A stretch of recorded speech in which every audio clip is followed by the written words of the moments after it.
Yo, what's up, guys? It's Justin, one half of the J&J podcast. It's Friday, Valentine's Day. It's the start of All Star Weekend. I just wanted to try something new, try something different. Just come here with my own content. Just felt like creating, so I'm gonna react to the ESPN 2025 NBA mock draft. This one came out like 2 days ago, so I think I'm gonna just react to the lottery. I'm not trying to react to the full draft or the first round. That's gonna be a little bit too much. So I'm just gonna go ahead react to just the lottery picks. We'll do that for now. Um, so we see here we're gonna get right into it. Washington Wizards. Yeah, it's not even a question. Cooper Flag, Duke University. At first, I didn't really like Cooper Flag going to the Wizards or the thought of him going to Washington, but the more time I've had like thinking about it, I don't really mind it, just off the fact that you have Alex Sarr on the back line, and I know people like to clown him for the summer league and his offensive numbers, but I think as a defensive player in the future, I think he could be pretty good. And you pair Cooper Flag right next to him, they could be a disgusting tandem. And then also with potential of Bilal Coulibaly, where he could be defensively and a little bit offensively, that's going to be a scary trio right there, just defensively on the wings and in the front court. Um, and I think with Cooper Flag's playmaking ability, like I think he'll make Sar's life a little bit easier going forward, just because you see the two-man game he has with Kamal Malawach when he plays at Duke, like just that little short lob, or when he's on the high post and he just finds him right there. I think that's gonna make Sar's life a little bit easier. But with Cooper Flag, you're gonna be happy because he's a guy who he's gonna play hard regardless. He he can bring up the ball, go coast to coast. He'll pin a shot off the backboard. He's gonna play hard whether he's up 20, tie game, down 20. It don't matter. Like he's gonna he's gonna play hard no matter what. Second overall pick, we got the Pelicans taking Dylan Harper out of Rutgers. If this could happen for the Pelicans, this is a home run. I think this is a home run. Just think about the Zion era of the Pelicans. You had Lonzo Ball because you had never really had a point guard. You had Lonzo Ball who was there, but Zion who's always in and out of the lineup, and Zoe who always missed with, who dealt with injuries here and there. And then when it was time to extend Zoe, they didn't want to do it, and he left for nothing in free agency. Then you end up trading for CJ McCollum. He's historically been a two guard, shooting guard, and he's playing out of position. I would like to see him go back to being a shooting guard. And that's just, but we'll see how that goes. And then this summer, you got you traded for DeJounte Murray, who unfortunately he got hurt first game of the season, was out for some time, then came back, and then he tore his Achilles, so he's gonna be out for the rest of the season. I don't know what the move is after that. I don't know if you just keep him there and just run it back, or what the plan may be. But if they could get Dylan Harper, I would really like this move just because you get CJ back at the two guard. Dylan Harper could be your point. Brandon Ingram is gone. I think the way Trey Murphy has been playing, I think that could translate as a starter with other talented guys around him. The way he's been playing, I think he could keep it up.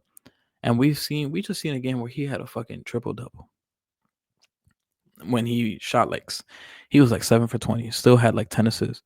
I think he's growing this game. This might be a blessing in disguise for Trey Murphy, just having this season where he could just go and play. And this, I don't think. I mean, I know some people are gonna be like, "Oh, he's putting up good stats on a bad team," but if you're watching the game, the way he's getting his points, the way he's going out there and creating, I think it could translate, and he could complement the other guys well.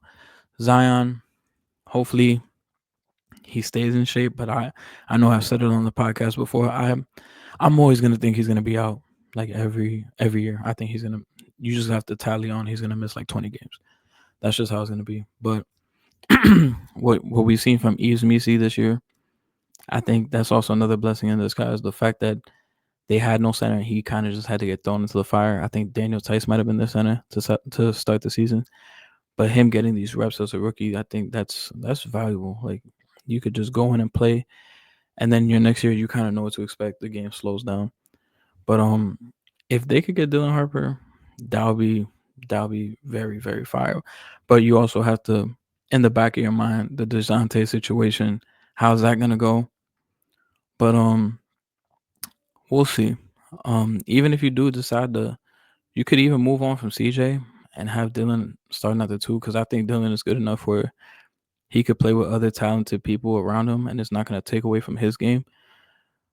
But this could be this could be the start of something new for the Pelicans. Just keep him. The medical staff just got to do their job with him. Like, please don't.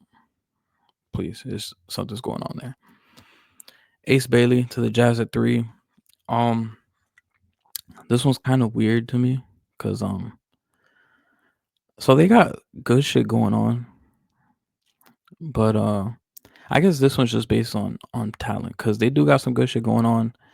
I think the Jazz would have benefited a lot more from a Coop or a Dylan Harper. Ace is still damn good. He You talk about most polarizing player in the draft, it is Ace Bailey. I've seen people put him outside the top 10. Some people have him over Cooper Flag. Some like his range is like crazy. But I think his upside is probably like the craziest out of everybody's. He's 6'10", crazy shot making ability, could shoot the ball. The glaring holes, not really good at, doesn't really want to drive to the basket, would rather shoot the double team shot. Not a good playmaker, not good at handling the ball. He'll have games where he'll have like 27 points and have 0 assists.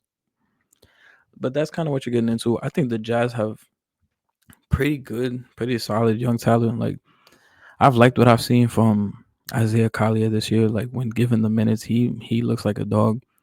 Um, Keontae George, kind of up and down this year. Last year he was pretty good as a rookie. This year he's had his moments. Bryce Sensabaugh is really good. Filipowski's pretty good too.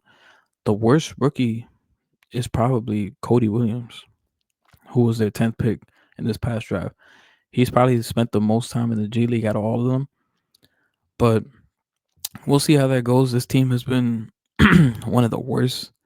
But you still have Laurie Markin, and we'll see how that goes. Walker Kessler, everybody and their mom is shopping for him. Jordan Clarkson, I know Jordan talked about he wants him on the Knicks. That'll be cool. Or any contender. Colin Sexton's having a great year. So we'll see what the moves that they'll make. I think this is another team that could benefit from. I would take Ace Bailey here just because he's probably the best player available, and I don't think he's gonna like rack on a bunch of wins himself. That's gonna fuck them up for next year because I think next year they could pair somebody else and just add on to this young talent that's gonna just keep accumulating. So I'm not really mad at Ace Bailey here. 4, Charlotte, VJ Edgecombe. This is like one of the few teams that I like VJ Edgecombe on, and shout out to my godbrother Victor. We was talking about it. We was texting about it yesterday.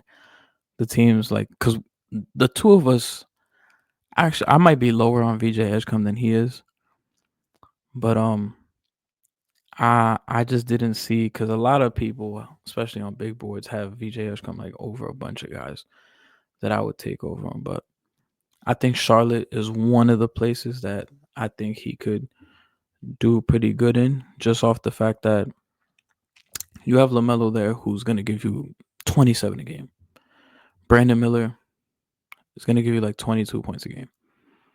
These guys do have to stay healthy though. Granted, Miles Miles Bridges, even though he's not going to be taking a lot of ISO and taking the ball away from guys, he'll still give you 20 to 21 points just off of cuts and lobs, putbacks.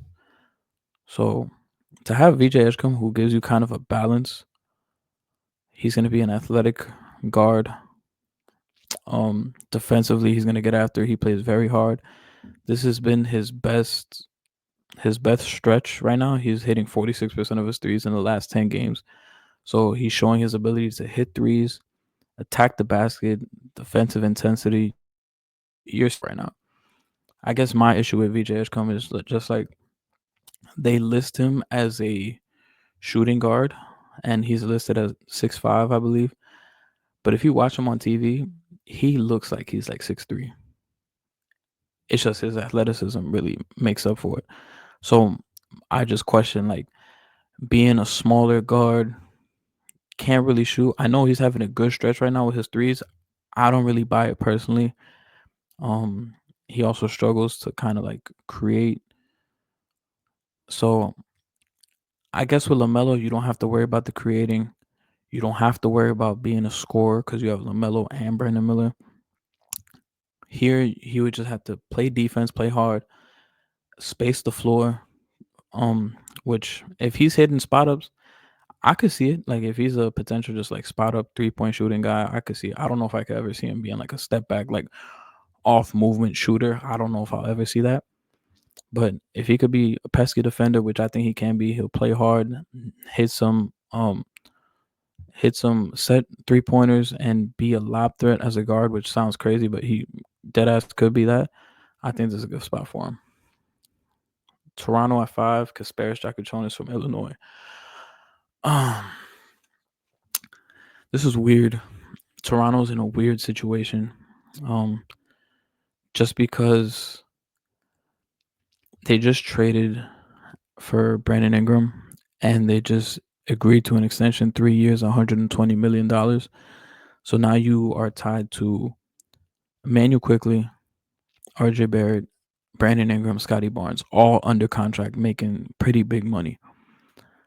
Um, I think to draft Kasparis Jakuchonis here, I'm not the biggest fan of it, just off the fact that,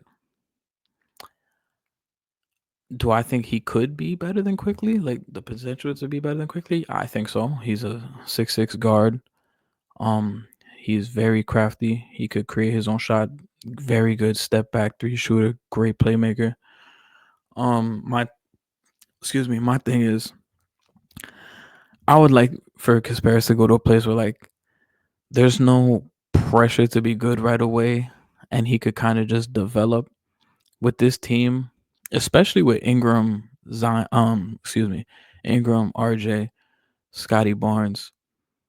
Those are guys that low key need the ball as well as Quickly. So you're kind of just taking the ball out of Kasparis's hands, and you're gonna force him to do other things. And Ingram likes to get the ball and just he likes to work, get into rhythm. Scotty Barnes sometimes wants that playmaking duties. He'll bring up the ball. RJ Barrett, he wants the rock too. Um, I don't really like Kasparis here. I would rather see him go to a team where he's gonna be the lead ball handler off jump, and he could just be allowed to make mistakes and just grow that way. Because this Toronto team, the way it's going with this direction, they're gonna try to make like a play-in push and maybe playoff pushes. Probably won't make the play-in or playoffs this year because they've been so bad and so many guys have been out like at different points in time that they've barely gotten to play together, like the big three of Quickly, RJ, and Scotty. So maybe next year they'll look at it as like, all right, we could probably be a playing team, like maybe like a 9 seed, 8 seed type, and they'll probably push for that. Um, I would probably look at because they already have their point guard, shooting guard, small forward, power forward, like 4 guys. If I was them, I would look at a center because you have Jacopoto on this team who doesn't fit the timeline at all. So I would just go younger, and you want to save as much money as you can. So I would just try to get a center on a rookie deal that could probably impact and play with the team. If I was Toronto, I would probably look to trade back and take Kamal Malawach out of Duke.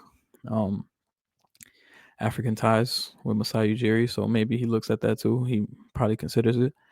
I'll just do that because you'll have a 7'2", 19-year-old who's going to be on a rookie contract who could most likely, I think he will fit in well. The biggest question, like the only bad part about it is the spacing. Like the spacing is going to be disgusting, but it's already pretty disgusting. So just why not? Um, I would look into that. I don't really like Kasparis here at 5. Conkinibble, Brooklyn Nets, 6 overall pick. Um, it's a cool pick. I laugh at the Nets for winning games because they thought they was gonna get flagged, Harper or Ace at the beginning of the year.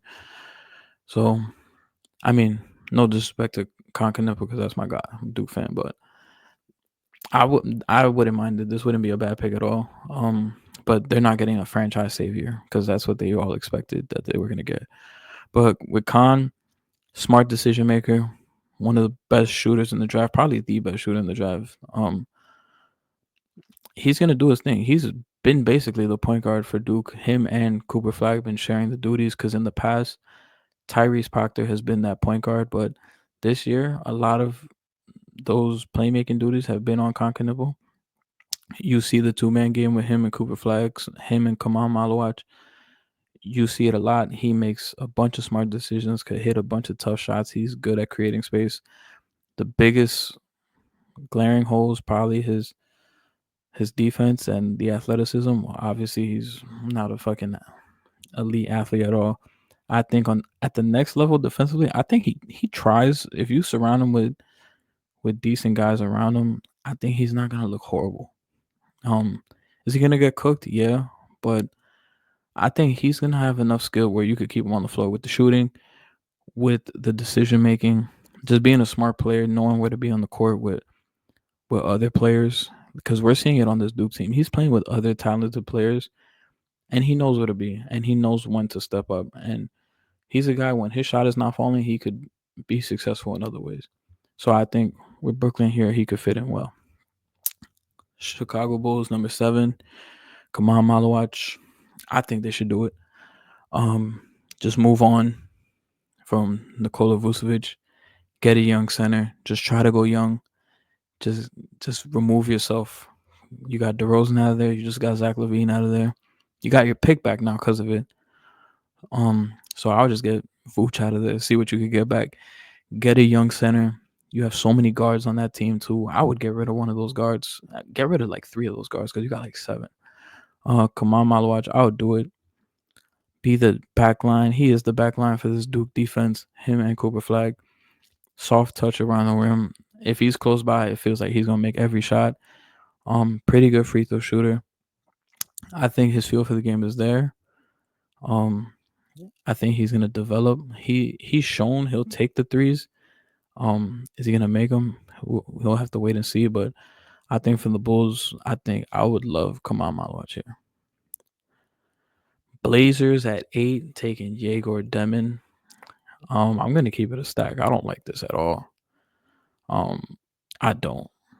I think just off the fact that Yegor Demon's like 6'9", he's basically a guard, combo guard.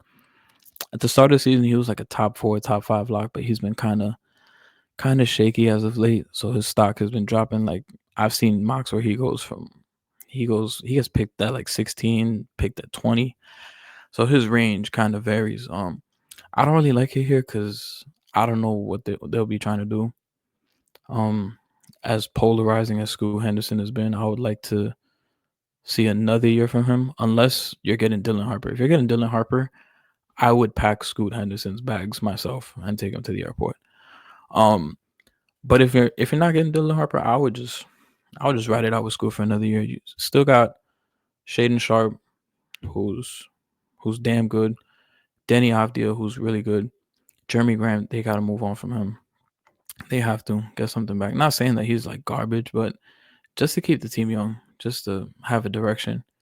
Ayton might still be there. I don't know what teams are probably going to trade for him. If you could trade him for something, that would be great. Donovan Clingan's still young. He's going to be a part of the future. Tamani Kamara, he's a gem. They should keep him. He's been doing real good this season. And then Anthony Simons, everybody knows it.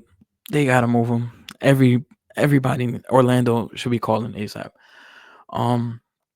If I was Portland, who would I take? I would probably look into Asa Newell out of Georgia, power forward that you could pair next to whether it's Ayton or Donovan Clingan. And defensively, that front court is going to be pretty dirty. Spacing will probably be shaky, but Asa Newell, he takes the threes. He's not afraid to take them. So we'll see if the shooting upside is there. I think it could be. But yeah, I would look at Asa Newell there. And if not him, maybe Liam McNeely out of UConn, just because 6'7", He can space the floor.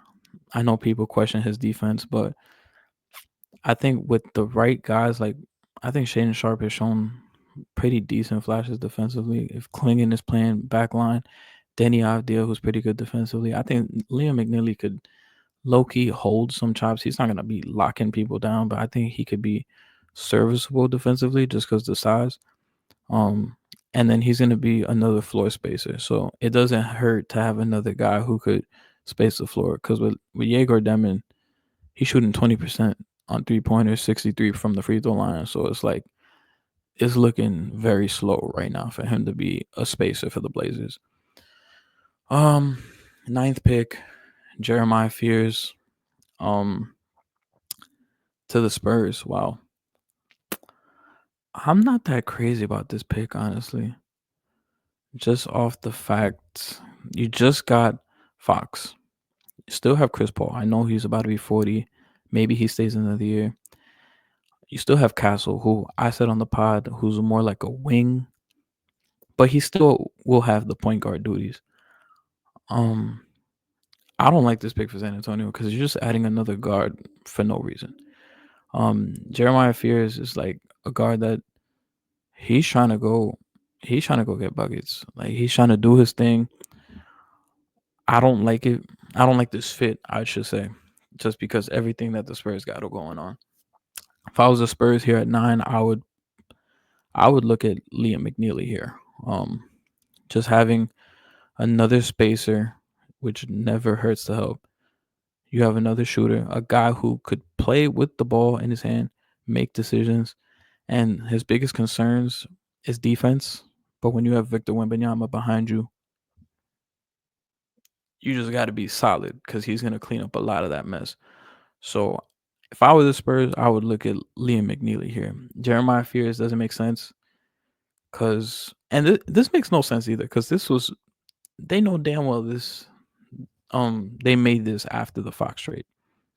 So I don't know. This doesn't make any sense to me because yeah, Jeremiah Fears is like a shot creating guard. I wouldn't want to see him here. Oklahoma City Thunder, Derek Queen from Maryland. Um, I actually wouldn't mind this pick that much just because they do need some depth at center because you have Chet, who missed a lot of the time this year, Hartenstein, who played a majority of the year but still missed some time. But when they go out, you're stuck with Jalen Williams. No disrespect, but you would want more depth at the 5 position. And he's had a lot of big games. Like recently, they just played Rutgers and he dominated the fuck out of them. And he's shown some flashes where he could be, he could play make a little bit, has a soft touch, good footwork. I think this would be pretty decent for them. And look, this is via Philadelphia. I know Philly would be sick. But I actually wouldn't mind this because they really do need the center depth.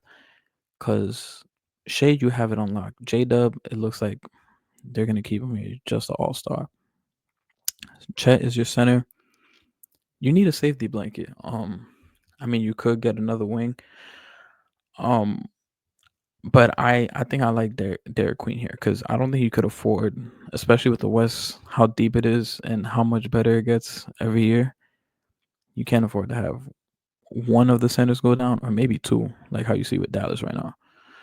11th pick, Houston Rockets, Trey Johnson. Um, do I like this pick?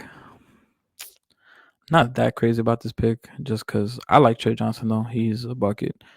I'm not that crazy about this pick, just because he's more of like he's like a bucket. He and Houston got a lot of shit going on. To add another guy who wants the ball, like you see the reports with Cam Whitmore, like not getting playing time or not happy with his playing time, and then eventually he started getting some more time. Reed Shepard, who was their 3rd pick last year, not even getting time. Um, Jalen Green is still in the roster. The ascension of Amen Thompson. You still have Tari Eason. You still have Alperen Şengün. I don't know what this does for them. Um, I would. I think this is just adding like more bucket getters. Like I think I think people are so like stuck on the fact that they don't have like a go-to guy that they're like, oh, we should just go all offense because this defense is so good. I don't think Trey Johnson is like the answer to those questions. I think if you want a go-to guy, you should go trade for Kevin Durant, but they want to stand pat and see what they got for this postseason. Um, if I were them, I would maybe look at, I don't know, 11th pick. This is a tough spot. Maybe I would maybe it might be a little too early for him, but I would probably look into I might look into Thomas Sorber from Georgetown, power forward. Um he I think he would be he'd be pretty decent with this team. Giving you 14 a game, 9 rebounds. Um but the spacing is going to be another issue, but he gives you 2 blocks a game. He's going to do his thing with this team. Um, I don't think they should rush and try to get like an offensive option because I think collectively they pretty much do their thing. And I think whether it's Reed Shepard taking that point guard spot when Fred VanVleet's contract is up or them trading for somebody, I think they're gonna figure it out. 12th pick, San Antonio Spurs, Joan Behringer, France. I mean, yeah, you want to keep all the French guys together. Like, whenever I see the Spurs getting another French guy, I'm not that mad at it. The only thing is just like this is kind of high, so I don't. But I guess if you like the guy you want to get, you go get him, and he's a center too. Getting a backup for Vic, never really thought about it. Just also it does make sense because they just traded Zach Collins to the Bulls. So I guess like if you really think about it, they could do that. But I think this is just them trying to keep the French guys together, which I'm not mad at. I just think this is kind of high for him. Um, unless he's rising to a tremendous amount that I'm not like aware of. But if they could, I would trade back for now. Unless a month from now we're looking at Mox and he's going top 15. But I would probably trade back. Liam McNeely to the Hawks. Um, this would be fire. Just off the fact you lost Bogdanovich. Well, you traded him to the Clippers. Kevin Herter is gone. He's on the Bulls now. Any other help that you could get for Trae Young and just for the spacing, because it's been rough for him, like shooting the ball, and just to have more weapons around him, I think is a smart play. When Jalen Johnson comes back next year, this is just gonna open the floor up for him. And just to have somebody to replace DeAndre Hunter as well, because it feels like they're losing a bunch of guys on the edges. But just to keep the core together, I think this could help because Dyson Daniels, you still don't really trust his outside shot as good as he's been. Jalen Johnson's been improving. Trae Young, we see what he could do as a playmaker, but his shot has been up and down. So to have a steady like spacer on the court, it's always gonna help. So I like this move for the Hawks. Last pick of the lottery, Dallas Mavericks, Nolan Traore from Saint Quentin, France. Um, Point guard.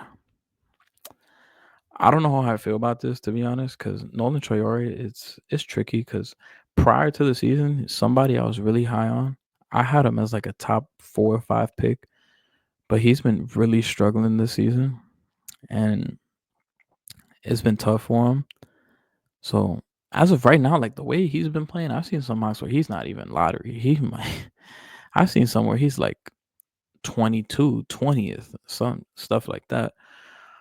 For the Mavericks, I mean, I guess a point guard would help, but I feel like they're in such a weird position. Like Nico Harrison really fucked them up because they're in a position where they want to win a championship. And I know that doesn't make sense because they traded Luka Doncic, but I feel like it doesn't make sense to draft a point guard and then have to wait for him to develop and just play like under this team.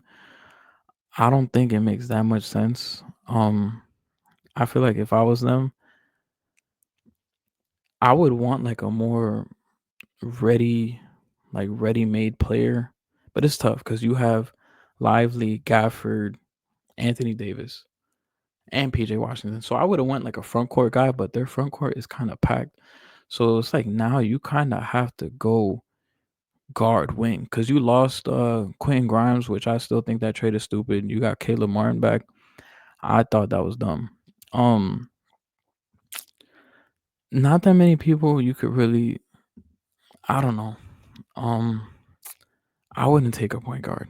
Because point guard, you gotta really take your time and develop these guys. Because I think that's a wasted pick if you take a point guard. Um, I wouldn't. I would probably look at if I was Dallas. To be honest, I would just trade back or trade the pick and get like a complimentary star. Um, a guy I would look at is maybe Adu Thiero from Arkansas. 6'8" wing, pretty good defensively, doesn't space the floor, but it's tough. You can't really go wing because you have so many.